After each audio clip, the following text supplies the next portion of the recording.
Avant de passer en revue et de façon détaillée les différentes propriétés de style CSS, voyons d'abord quelques conseils afin de gérer au mieux les styles CSS que l'on ajoutera à notre site.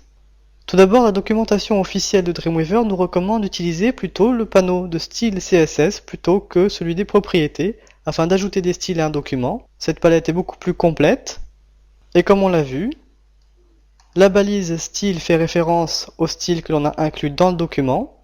Lorsque des feuilles de style sont liées, ils sont affichés sous forme du nom du fichier et on a ainsi l'ensemble des règles CSS qui sont liées au document en cours d'édition, accessibles directement depuis cette palette. On peut noter que l'onglet Tous permet de sélectionner n'importe quel style, d'en éditer les propriétés dans le panneau inférieur. Quant à l'onglet Actuel, il permet, en fonction de l'élément cliqué sur la page, d'afficher un résumé de la sélection, c'est-à-dire les propriétés CSS qui sont appliquées à cette sélection, de pouvoir également les modifier dans le panneau inférieur. Ici, les deux icônes permettent d'afficher soit une information courte, soit l'ensemble des règles CSS qui s'appliquent à la sélection, par exemple des règles définies par le sélecteur H1, mais également les règles définies par le sélecteur Body, avec à chaque fois, au survol, le nom du fichier CSS dans lequel la règle a été spécifiée.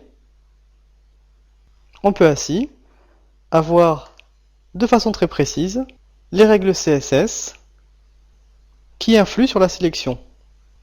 En bas de la palette CSS, on a la possibilité de visualiser l'ensemble des propriétés sous forme de catégories. Et ce sont les mêmes catégories que l'on retrouve ici, dans la fenêtre de définition de règles CSS. À l'intérieur de ces catégories, on retrouve l'ensemble des propriétés CSS disponibles. Juste à côté de l'icône de vue par catégorie, on retrouve la vue sous forme de liste, où là, c'est une liste de propriétés classées par ordre alphabétique avec, tout en haut, les propriétés que l'on a définies, qui sont en bleu et que l'on peut modifier. La troisième icône est le choix par défaut et permet d'afficher uniquement les propriétés qui ont été définies. Lorsque l'on a sélectionné l'onglet Tous, on peut choisir une règle et, en sélectionnant le menu de la palette style CSS, on peut modifier le sélecteur ou déplacer les règles CSS, par exemple dans une feuille de style existante ou nouvelle. Comme nous l'avons vu, il est également possible, une fois une règle sélectionnée, de l'appliquer. Et on peut effectuer des opérations d'édition simples, couper, copier, coller ou effacer. On retrouve la possibilité d'attacher une feuille de style. Et on peut également utiliser ce bouton afin de lier une feuille de style au document. Lorsque l'on souhaite modifier une règle CSS, il suffit soit de sélectionner le sélecteur et de modifier les propriétés grâce au panneau du bas, soit de double-cliquer sur ce sélecteur afin de voir apparaître la fenêtre de définition de règles. Lorsque l'on souhaite supprimer une règle CSS précise, il suffit de la sélectionner et de cliquer sur l'icône corbeille. Je peux noter que si je supprime une classe, par exemple, en cliquant sur la corbeille, la classe a bien été supprimée de mon fichier CSS, mais je peux noter que dans le panneau propriétés, la classe intro existe toujours en tant qu'attribut de la balise HTML/P. De la même manière, si je sélectionne une feuille de style CSS et que je clique sur l'icône corbeille, le lien vers cette feuille de style a été supprimé, mais celle-ci existe toujours. Et je pourrais à nouveau l'attacher à mon document pour retrouver mes styles. Lorsque j'attache une feuille de style à un document, je devrais faire attention à pouvoir tout d'abord réutiliser cette feuille de style dans d'autres documents il ne serait pas intéressant d'avoir une feuille de style par document HTML, puisqu'on se priverait de l'avantage de pouvoir modifier l'ensemble du design du site uniquement grâce à un seul fichier feuille de style.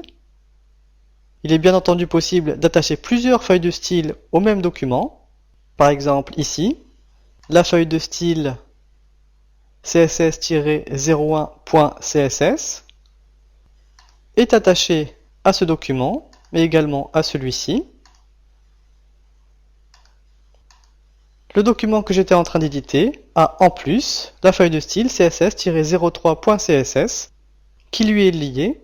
Ce fichier me permet donc d'avoir des styles CSS plus précis pour ce document, style que je n'utilise pas pour les deux autres.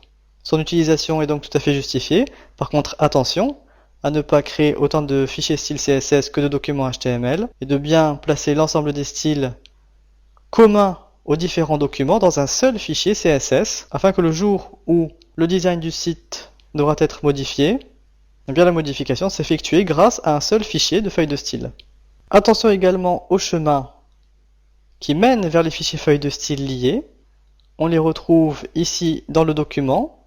Un lien vers un fichier css-01.css qui se trouve à l'intérieur d'un dossier CSS. En dessous, j'ai un autre lien vers le fichier css-03.css, lui aussi dans un dossier CSS. J'ai dans ma fenêtre fichier les fichiers de feuilles de style qui sont bien dans le dossier et mes documents HTML qui se trouvent ici. Le chemin est donc tout à fait correct.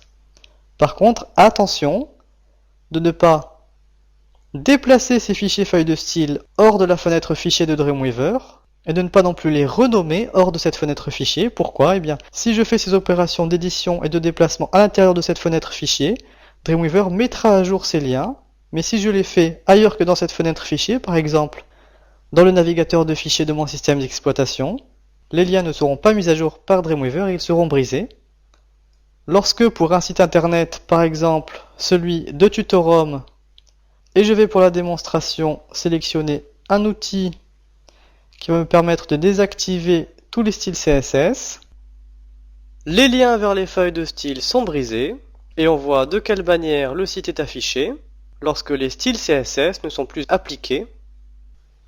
On retrouve une police de type sans sérif, des liens dont la couleur par défaut est bleue et la couleur visitée est violet, des images qui sont, lorsqu'elles sont liées, encadrées d'une bordure bleue, et des titres avec les styles par défaut du navigateur. Si vous retrouvez ces styles par défaut sur l'un de vos documents, eh bien cela signifie probablement que vous avez un problème de lien de votre document vers le fichier feuille de style. Il faudra donc vérifier ces liens. Il est important, lorsque l'on travaille avec Dreamweaver, d'enregistrer toujours l'ensemble des documents dans le dossier racine, nous l'avons déjà dit, l'ensemble des documents CSS, l'ensemble des documents HTML, des JavaScript, des images, et surtout de ne pas oublier d'envoyer le tout sur le serveur. Si vous avez envoyé votre document HTML sans les feuilles de style, eh bien ce document ne s'affichera pas correctement, mais on retrouvera les styles par défaut.